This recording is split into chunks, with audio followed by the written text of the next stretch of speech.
Holy shit. A lot of the original guys that were running those labels from back in the day, which were actually country music fans, and they were mostly all patriotic guys and really talented, and they were country music to the core. They started replacing those people with people from LA, people from New York. They would bring in, a New York guy to replace the Nashville guy at, for instance, RCA Records or something. And then when the new guy comes in, he would start changing the culture of that label, which bled all the way down into the artists, and it bled all the way down into the publicity departments and what kind of songs you were allowed to cut and not cut, what interviews you were allowed to do, who you were allowed to interview with. Holy shit, I started getting in trouble with the label because I was doing interviews with Sean Hannity. Like, I'd go on Fox News and Sean would want me to come on and talk about the Tea Party, for instance. I actually went down and played with Sean. I played a song at the first big Tea Party rally in Georgia. It was 20, 30,000 people.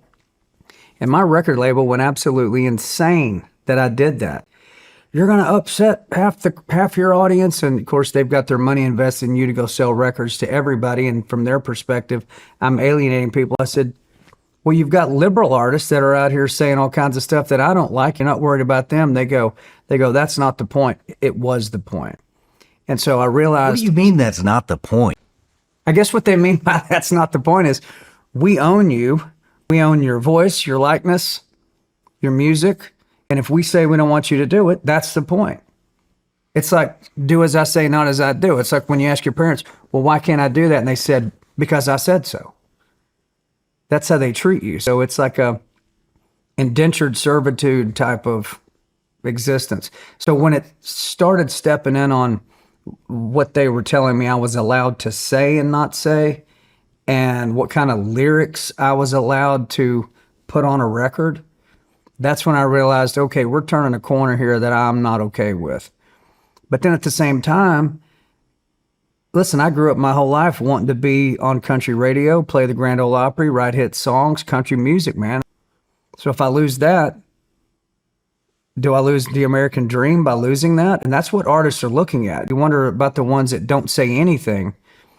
That's literally what they're looking at. Everybody in pop culture attacking Carrie Underwood that she's, singing for a fascist or whatever they said. And that's what happens. So you have to be prepared for that. If you even dip your pinky toe into that, they're going to come at you. So that's what artists are looking at, if you're wondering.